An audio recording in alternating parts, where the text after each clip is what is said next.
Come on. Just kidding. Good morning, guys. Appreciate you guys, as always, taking time to come out here and listen to me and our coaches talk about where we're heading. I'm really proud of our guys, man. We've Coach Hilgard and his staff and our coaches. We've had a really good first 2 months. I mean, and I would assume everybody around the country is probably saying the same thing, right? You always got to find ways to win January and February. But I'm proud of how our guys worked. And from on the field to in the weight room to getting into a little bit more football in the meetings and going through some stuff, I'm just proud of where we're growing, proud of where we're stepping to. And I talk to our players a lot about the climb. Like that's life, right? It's not about the end spot. It's not about the mountaintop. It's about the work you put in and the processes you create every single day, because that's the reality about life. The second you win one challenge or win one game, what are you blessed with? The opportunity to do it again. And so I'm proud of where our guys are going. Talk with our team a lot about being built different. You guys probably see that a little bit on social media and what it is. And it's really, we're not trying to fit in any mold. Like, it is different here. It's been different here for a long time. We got to continue to push that forward.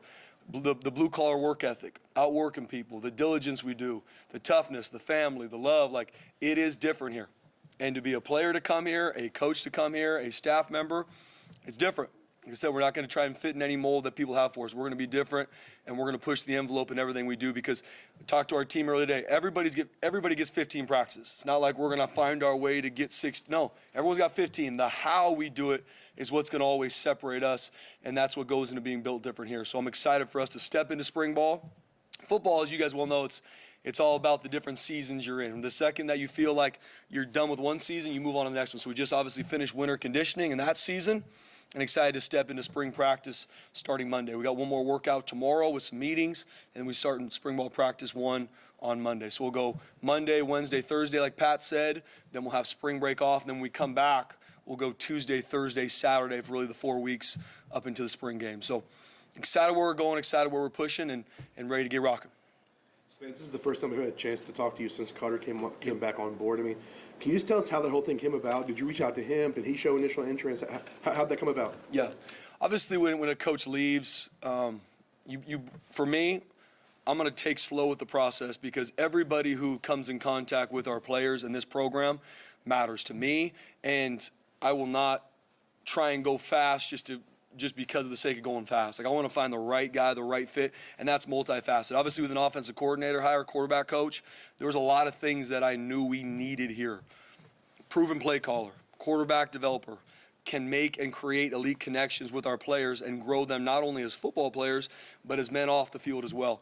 And so going through the process, taking my time, talking with tons of coaches at all levels, Zoom interviews, going through the process. Coach Koetter's always been a guy that I have the utmost respect for.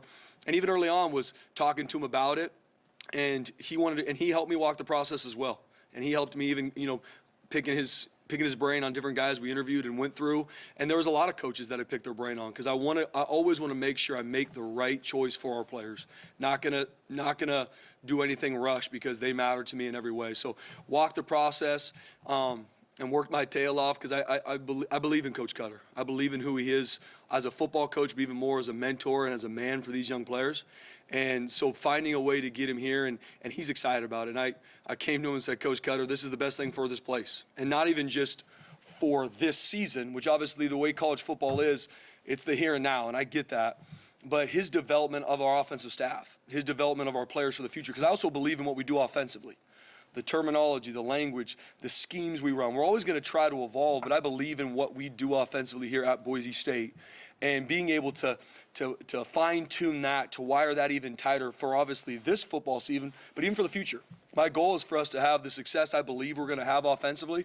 And my goal is to work to promote someone from within and stay true to who we are offensively. I told our players, the terminology you're learning now, the terminology that we have and we're continuing to grow, that is what we're going to do here offensively. And we're going to stay true to that. No different defensively. Coaches have opportunities, maybe leave. Like, I believe in what we do defensively here, and I believe in what we do offensively here. And so for me, it's obviously growing Coach Koetter, not only running the offense right now, developing our coaches right now, our players right now. I believe in the legacy he's going to leave for the future as well. So it was a perfect fit. It took a while, but it mattered to me, and we got the best guy for the job. There's no question in my mind.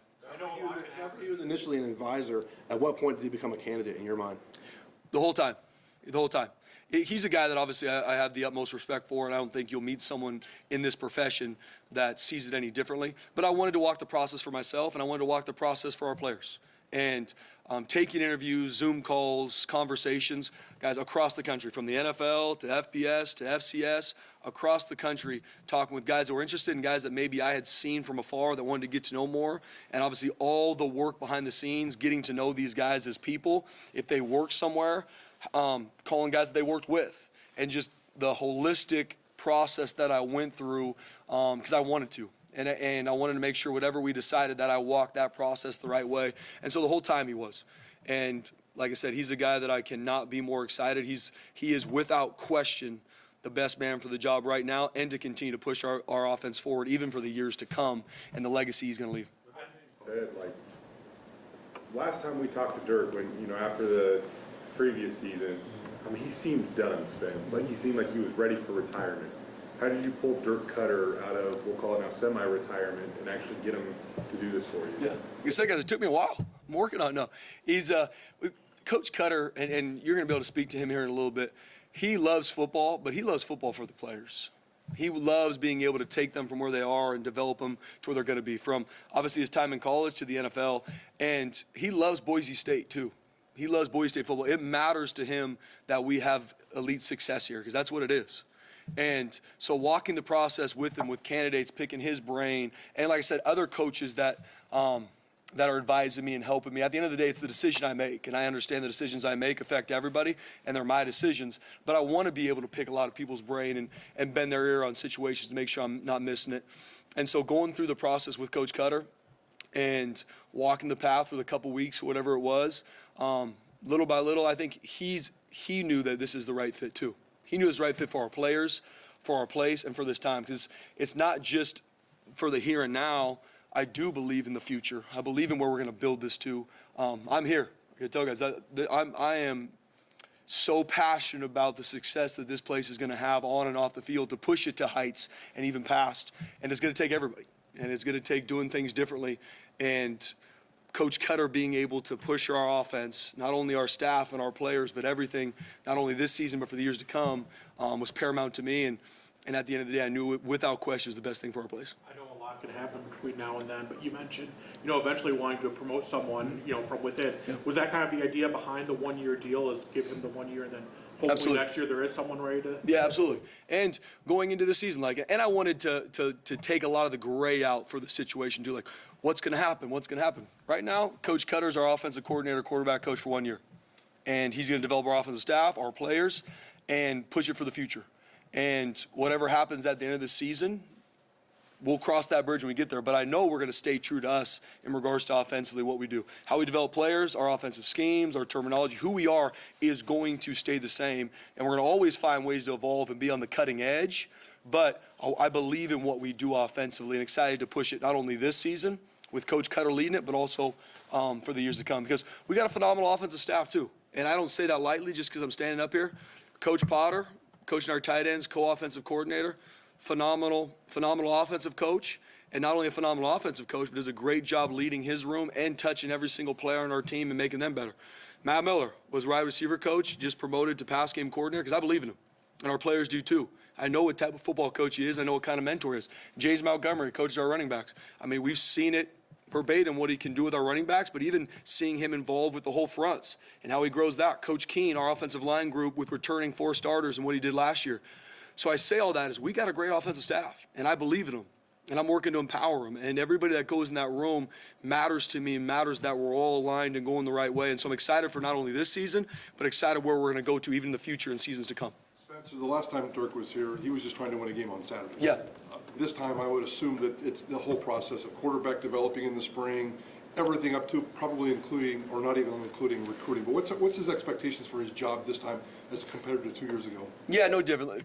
2 years ago, to your point, I mean, it was hired on Sunday, I believe it was. And it was, I think we played San Diego State that weekend. So it is being, I know even for Coach Koetter too, being able to go through the process now with an off season. So instead of going in, drinking out of a fire hose and just trying to make it work, it's It's building this offense from the ground up. And that's what I told him too. I was like, Coach, I want to streamline everything from our terminology to how we do run game, pass game, everything to once again build it for the here and now. This is a sport that it's all about what have you done for me lately, and I understand that. And I'm excited about our team in the 2024 football season, but building it and wiring it even for the future. And so seeing him being able to go through spring ball, being able to go through summertime, being able to go through fall camp and wire it the way we need to be one of the most explosive offenses we've been in a long time, I know he's very excited now to have that time.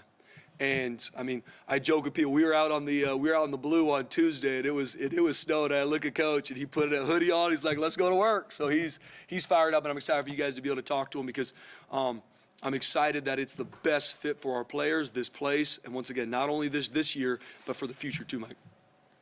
Is it weird to hire a coach for 10 months? I mean, you guys are always looking for 2- and 3-year contracts, and that's always been the tradition, but college football has changed. You said here and now. Yep. You just hired a coach for 10 months. It's kind of weird. Well, I think, Mike, I mean, the whole college landscape has changed a lot. I mean, you could hire guys for, regardless of the contract that they're on, right, Mike?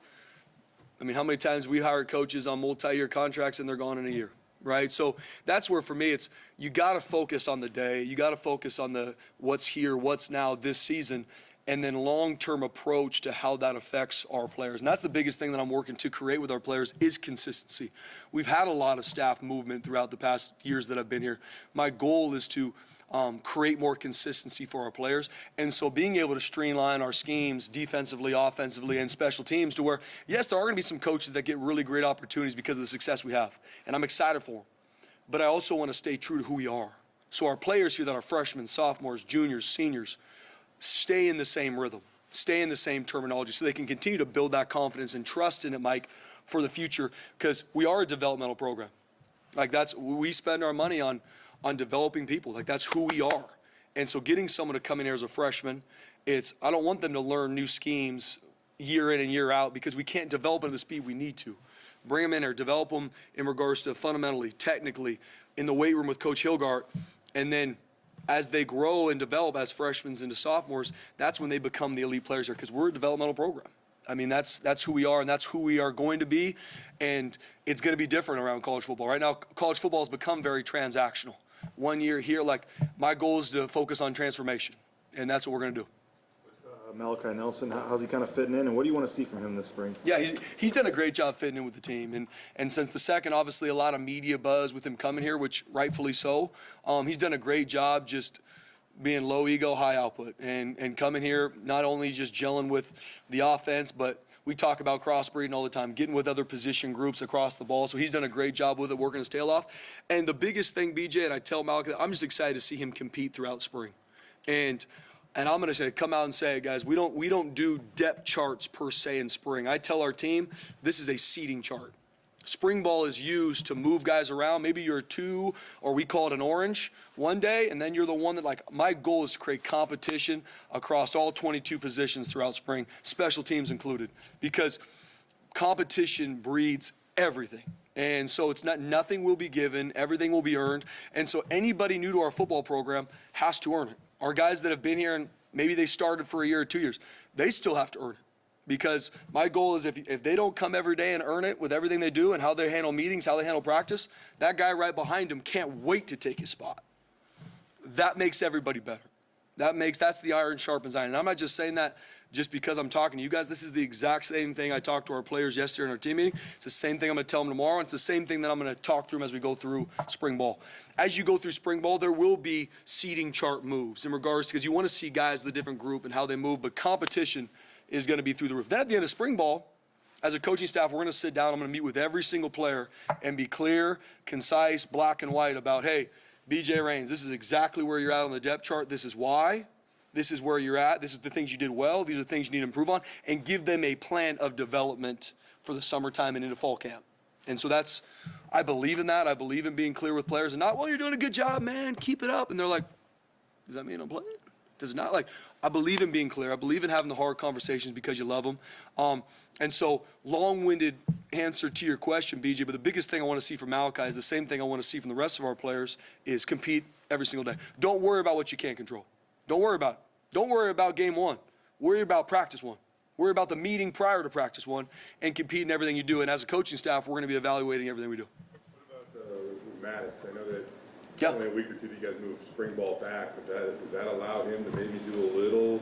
Yeah, so right now with Maddox, I mean, guys, he has been absolutely killing it in the training room, which is par for the course with who he is as an individual. So as of right now, he's not going to be able to do any team stuff for the near future, but he's going to be able to go through some indies. You guys will see him out doing some indie on Monday, and hopefully even being able to maybe get some 7-on-7 reps as we go through early in spring ball. So we're still working that process. We're not going to push anything because his health and well-being for the long term is obviously paramount to me and our staff.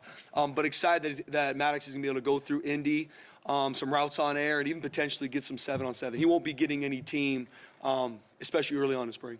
You mentioned the seating chart. You obviously lose a couple of good offensive linemen. So do you have an anticipation who's going to be in the front row of the seating chart on the offensive line? There's going to be a lot of moving parts with that too, Jay, because there's going to be, and you guys will see it, and I'll be upfront with you guys. We're going to have some guys out in spring ball, the entirety of spring ball, from injuries that happened in season that we had to get surgically repaired. So it's time for other guys to step up. And who is worth the blues, which we call the blues, which is our ones going into practice one, might not be with the blues practice two. And there's going to be guys at right guard that we're going to try at center too as we go through. Not too much to where guys can't build the confidence and the techniques, but especially on the offensive line, we've got 4 returning starters. Some of those guys aren't going to be going through the entirety of spring with just injuries that came from season that we got to make sure are healed up. So I'm excited to see that competition through the roof. I know Coach Keen's going to do a phenomenal job pushing that every single day, and we're going to move those around. Do you have any kind of list of guys that are limited or out, or?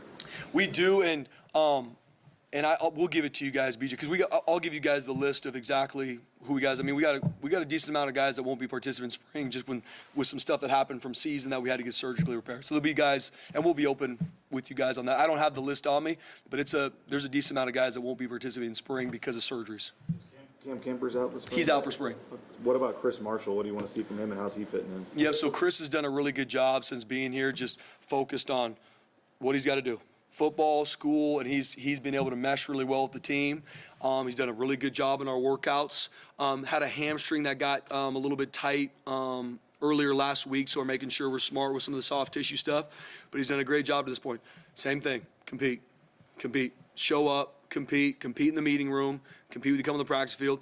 And that's the beautiful part about the game we play, is it is black and white when you make it black and white. Watch the film. It's not because I like you more than the other guy or not. Like, compete, put it on film, and I'm excited for him to do that. I know he can't wait to get back on the football field. I know there are multiple reasons why some of these guys came to Boise State, but Bush Camden at one point in time was a reason. So what are your conversations like, whether it be Malachi or Chris or some of the guys that obviously knew Bush when they committed to come to Boise State? Yeah, Jay, I mean, especially in recruiting, you talk about all the time about the place, but the place is made by the people. And that's just what it is. And so with Coach Hamden, he did a great job from recruiting and in all facets of it. So whenever a coach leaves, obviously it's hard. And change in general is hard. And that's the part that is near and dear to my heart for the future of our program, is working to create more sustainability, especially in our staff. But when a coach leaves, to me, it's just having those upfront, honest conversations about, who we're bringing in to replace that role. And I try and be upfront with our players too. Guys, my tail off always whenever change occurs is to find ways to be even better. Not even stay the status quo. Nothing against whoever was here, but my goal is to always, if there's change, how can we even make it better than it was prior? But change is hard.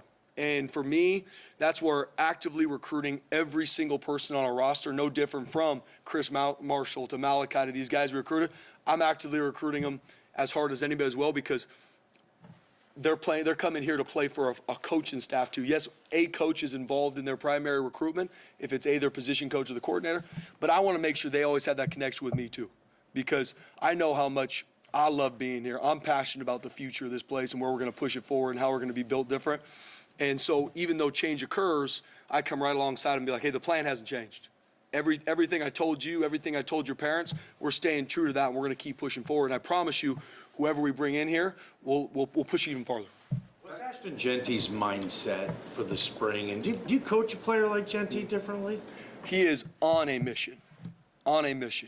And the thing that you don't see, just because you guys are more than welcome to come to our 5:30, 6 a.m. workouts we've been having. But It's in the snow a couple times, Johnny. But, I mean, you talk about a guy that, yes, there's a lot of buzz about Ashton Jeanty. There's a lot of hype about Ashton Jeanty, and every bit of it is earned. When I go in the weight room, I go on the football field, you talk about a guy on a mission. I talk about the guys on a mission. They don't need a cool YouTube video before the workout to get them pumped up. They don't need the right music. Like, they are on that mission. If you're there or not, turn the lights off. I don't even really care. Let's go to work. That's who Ashton Jeanty's been. And the awesome part is he's out working everybody he goes against on the field. And what's happening with the guys he's working out with then? They're raising up too. And he's bringing guys with him, And that's the part. Elite teams are player-led. Very average teams are coach-led. That's not my opinion. That is the reality of it. And so seeing our team with who we've got coming back, we've got a great group of leaders that, first off, have to lead themselves. But a guy like Ashton Jeanty, you just got to watch him to see exactly what it takes to go be elite and how he trains, and how he recovers, how he handles himself. And that's what I'm so proud about Ashton. Yes, there's a lot of hype and buzz, and all of it is earned, but my man is on a mission in regard to how he's training and working, and his foot is on that gas. Back to Malachi. Just in terms of the beginning of spring ball, how has his role been scripted? Is it going to be 50-50 with him and CJ? And I know there's a couple of other guys, but is it going to be 50-50? Is Malachi going to be the one guy? I mean, how are you going to work him early in camp? Because I'm assuming later in camp it might evolve. Yeah, no question. It's for sure going to evolve. To start out, CJ will get a good amount of the 1 reps on Monday. Malachi will get majority of the 2 reps, but Malachi will also, we've scripted a decent amount of 1 reps for him too. So there's going to be a mix to start. Mike, and then obviously evaluating every single practice. And that's at all positions, especially with players that are new to our football program. Does that make sense? Yeah. Given Jeanty's importance to the team, I mean, especially like the contact and scrimmages and stuff, do you kind of keep him double rep this spring? Or? We're going to be very smart, especially with guys that, because spring, obviously, you're growing fundamentally, technically, schematically, but also you want to see what some players got. And maybe they're at a certain level and you want to see them even push that standard. And I mean, I know it's maybe shocking for some, but there's some things that I know Ashton Jeanty's fired up to improve and get better at as he steps in that football field. We're always about development and pushing forward. But we're going to be smart with our players, especially in live situations, that have played a lot of football here, that have earned a lot of what they've been given. To what extent, I'm still working through, but we're going to be very smart, especially with Ashton Jeanty. Is there a position battle or a position in general or an area or two that, like, you're going into spring by April 20th, you're most intrigued to find more out about or anything, or what's your focus in terms of positions this spring? No, good question, BJ. And not to give a typical answer, but especially with some of the guys we have out through spring and guys that have to step up in certain positions. First off, I'm looking at certain players across the board. It's a long list of just guys that I'm excited to see them step up. I'm excited for them to compete at the highest level they ever had because I'm really proud of what they've done to this point in regards to how they've trained. Now I need to go see them do it on the football field. Right? I need to go see them in an 11 on 11 setting. So that's really holistic for me. Certain guys and I've had these one-on-one conversations because I've met with everyone on the team prior, is where I'm excited to see them grow. And at the end of spring, when we sit down together and be like, hey, BJ, we talked about this. This is a huge need and a huge thing you need to improve on, and you did that. That's what I'm excited to really be able to look at as we go through spring because it will be very black and white. But across the board, guys are going to be in different positions, either A, because of injuries, or 2, because we want to see how they compete and how they do it together. So I don't know if I can say there's one position group for me, BJ, that I've got circled. Obviously, as you go through spring, those will show up. Because defensively, there's a lot of things defensively that I'm going to look to see the steps that we need to grow in from the back end to the front. Offensively, receiver-wise, quarterback-wise, offensive line with guys stepping in. So I can't say that there's one position group that maybe's circled. Every single player in our team is going to be evaluated from top to bottom as we go through spring. And we're evaluating ourselves as teachers, as coaches, to make sure we're getting that done too. How's Ashton been handling the hype, especially with the word... Say it one more time, who? Ashton, how's he been handling the hype, especially, with the word Heisman being thrown around? Once again, guys, every time I'm around Ashton, he is on a mission. There is not one little bit of it, not the inkling of like, is it getting to his head? Is he kind of more worried about that than work and developing? Not one bit. My man is on a mission. Like I said, he don't need hype video, YouTube videos, music. He is here to work and improve, and he is training at the highest level that I've ever seen. And now, once again, he's bringing people with him. And so I'm excited to see him continue to grow and develop throughout spring and in the summertime. This is your first year as the head coach heading into spring. Mm-hmm. What's the biggest thing you want to accomplish, and what fingerprints might be on it for you that might change how you guys attack spring this year than in the past? Yeah, Bob, good question. The biggest thing for me, and I'm beating a dead horse even talking to you guys right now, is the competition. And it's not about arriving, it's not about the mountaintop, it's that process to get to where you want to be. Because everybody in press conferences right now, everybody going into spring ball is going to talk and tweet about how excited they are for the football season. I don't think there's anybody across all FBS teams that's like, I don't know, guys, going to be a tough one. Right? Everyone's about what they're going to do, what they're going to accomplish. And I tell players all the time, we have to put the work in. We got to earn it. We got to prove it every single day. And so I'm excited for our guys to take what they did in January and February training and now go earn it and prove it on the football field and see it at every position. So when we get done with spring, yes, there's a long list in regards to football-specific stuff that we need to take a big step in regard to tackling, blocking, certain techniques that maybe weren't efficient on offense and defense and special teams. But the biggest thing that I really want to see from our entire team is just, are we competing at the highest level in everything they do? And that's not just when they're out in the practice field when you guys are watching. Are they competing when they get in here to get their bodies ready for meetings? And then when they go pre-practice, is our body position and communication the way it should be? So you're competing in everything you do. Like I said, I tell our guys, elite competitors can't turn it off. Like, you go to the classroom, you want to get an A on that test because that's all you know. You go to the practice field, you need to have your best practice because that's all you know.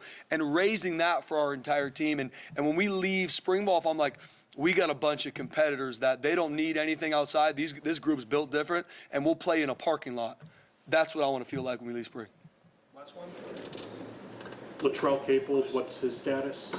So he's gonna be going throughout spring. He's had a phenomenal January, February training cycle. There's gonna be a little bit of limited stuff just in regards to reps, but he's gonna be involved in team, 7-on-7, all the Indy. And I am very, very excited about Latrell Caples and what he has done to this point. Not only in how he got himself back healthy, ready to play, how he's gone through these workouts, but seeing him step up in a leadership role and bring guys with him and hold guys accountable to the standard we have here. So Latrell will be rolling in spring. There will be a couple times in team situations that we're going to be smart with some of his reps, but he's going to be rolling. All right. Thank you all. Appreciate you guys, man. God bless you.